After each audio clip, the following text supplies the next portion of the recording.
Hello नमस्कार, स्वागत आहे तुमचं माझ्या यूट्यूब चॅनलवरती, ज्याचं नाव आहे लाईफ विथ स्वाती. तर आज मी बनवणार आहे पनीरची भाजी आणि तंदूर रोटी, ती पण तव्यावर. तर चला मग सुरुवात करूया आजच्या रेसिपीला. तर अगोदर मी एक गॅसवरती एक साईडला भात शिजायला ठेवला आहे आणि दुसऱ्या साईडला कढई ठेवून त्याच्यामध्ये ते एक पळी तेल घातलं आहे आणि कांदा परतायला ठेवला आहे. कांदा परतून झाल्यानंतर त्यात मी टोमॅटो घातला, काजू घातले, एक वाटी काजू घेतलेले होते मी, काजू घातले, अर्धी वाटी मगज बी घातले, थोडेसे बदाम घातले आणि लसूण घालून ते चांगलं परतायला ठेवलेलं आहे की मसाला म्हणजे पूर्ण ते नरम वगैरे झाल्यावर मग आपण ते वाटून घेऊ पनीरच्या भाजीसाठी.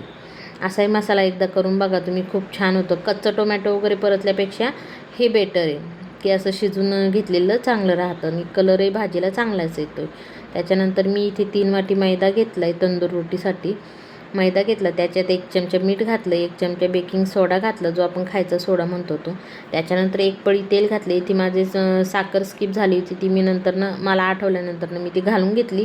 त्याच्यानंतर अर्धी वाटीच्या जवळपास मी दही घेतलेलं आहे आणि ते चांगलं मिक्स करून घेतलेलं आहे. भात माझा तसं शिजतच आलेला होता. त्याच्यानंतर मी त्याच्यावरती दूध तापवायला ठेवलेलं आहे नंतरनं, ते इथे व्हिडिओत नाही आलेलं. पीठ माझं चांगलं मळून झालेलं आहे. त्यात मी एका बाउलमध्ये काढून घेतलं आहे पीठ आणि त्याच्यावरती झाकण ठेवून ते चांगलं मुरायला ठेवून दिलेलं आहे एक साईडला. वाटण परतून चांगलं मऊसूत झाल्यानंतर मी ते मिक्सरच्या भांड्यामध्ये काढून घेतलं आहे. त्याच्यानंतर कढईमध्ये मी एक पळी तेल घालून पनीर चांगलं परतून घेतलं आहे, म्हणजे तळून घेतलेलं आहे. मी पनीर कधी तळून घेत नाही, पण पहिल्यांदा तळून घेतलेलं आहे मी पनीर. आणि ते मला असं तळलेलं नाही आवडत, असं सॉफ्ट पनीर खूप छान लागतं. मिठाच्या पाण्यात जर आपण गरम पाण्यात पनीर घालून ठेवलं ना, ते खूप सॉफ्ट होतं. हे जरा कडक झालेले माझ्याकडनं. त्याच्यानंतर मी तेल एका म्हणजे त्याच कढईमध्ये मी 1 ते 1.5 चमचा तूप घालून आणि 1 पळी तेल घालून ते चांगलं गरम करायला ठेवलं. गरम करून झाल्यानंतर त्यात मी मसाला घातला. आपलं जो वाटण बनवलेलं होतं आपण ते वाटण घातलं त्याच्यामध्ये. आणि मी मसाल्याच्या डब्यातनं ते तुम्ही बघितलं आहे की मी वाटीमध्ये मसाले काढले. तर ती मी बेडगी मिरची पावडर घातली 1 ते 1.5 चमचा आणि साधी लवंगी मिरची पावडर जी असते ना, तर ती अर्धा चमचा घातली आणि हळद घेतलं होतं. त्याच्यानंतर मी त्याच वाटीमध्ये परत 2 पनीरचे मसाले, जे सुहानाचे पॅकेट येतात ना, तर ते पनीरचे मसाले मी घेतले आणि ते त्याच्यामध्ये टाकून दिले. इकडं वाटणही माझं चांगलं परतत आलेलं होतं, तेल सुटायला लागलेलं होतं वाटणाला, पण मला ते अजून छान परतून घ्यायचं होतं चांगलंच. खाली लागू नये म्हणून मी सारखी आपली त्याला परतत होते वाटणाला. त्याच्यानंतर मी ते त्या मसाल्यामध्ये दूध टाकले, कारण दुधाने नाही का मसाला असा छान घट्ट होत जातो आणि फुलत जातो मसाला. तर त्यासाठी मी त्याच्यामध्ये दूध टाकून घेतलं आहे आणि मसालाही छान मी ते म्हणजे मिक्स करून घेतला आहे त्याच्यामध्ये. बघू शकताय तुम्ही नंतरनं किती असं घट्ट मसाला झालेला आहे एकदम. मला परत त्यामध्ये दूध टाकायला लागलेलं, इतका तो मसाला घट्ट झालेला होता. आणि जेवढा आपण म्हणजे ते कलरही सोडत चालतो बरं का मसाला.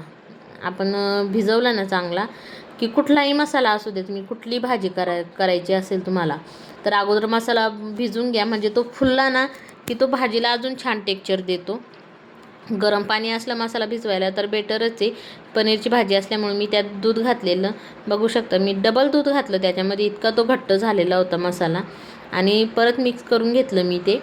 मिक्स करताच मग मिस्टर आलेले की तुझं काय चाललं आहे, म्हणजे गोडा मसाला वगैरे घालू नको, नाही तर काळपट दिसती भाजी, असं तसं म्हणत होती, चिडवत होती मला. म्हटलं नाही, मी आता घालणारच गोडा मसाला त्याच्यामध्ये. त्यानंतर मी ते वाटण आपलं चांगलं परतून झालेलं होतं. त्याच्यानंतर मी त्याच्यामध्ये ते मसाला टाकून दिला आणि बघू शकता तुम्ही किती छान असं भाजीला कलर येत होता.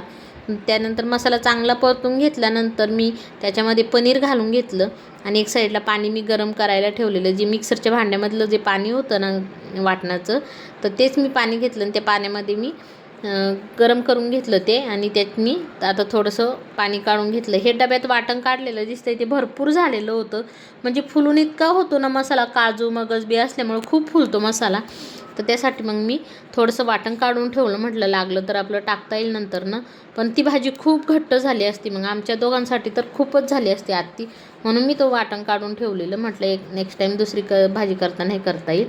त्याच्यानंतर मी इथे लोखंडी तवा घेतला आहे आणि रोटी मी आपली गोळा घेऊन, छोटा गोळा घेऊन ते लाटून घेतलं, एक साईडला कोथिंबीर लावलं आणि त्याच्या उलट्या साईडला मी पाणी लावून ती तव्यावर घातलेलं आहे. आणि बघू शकता किती छान अशी ती फुगत चाललेली, बबल्स यायला लागलेले त्याच्यावरती रोटीवरती. ती छान फुगल्यानंतर नाही का मी काय केलं आहे, परत तवा उलटा केला, कारण की आपल्याला ती काढायची नाही आहे, तसंच तवा उलटा करून ती भाजून घ्यायची आहे. आता तुम्ही बघू शकता इतकी छान मस्त झालेल्या ना रोट्या, फुगलेल्या पण खूप छान होत्या. मी फक्त तुम्हाला 1 ते 2च दाखवले व्हिडिओमध्ये, भाजताना एकच दाखवली, पण इतकी छान झालेली. उशिराही आम्हाला झालेलं, त्यामुळं मग मी काही बाकीचं दाखवलं नाही तुम्हाला व्हिडिओमध्ये.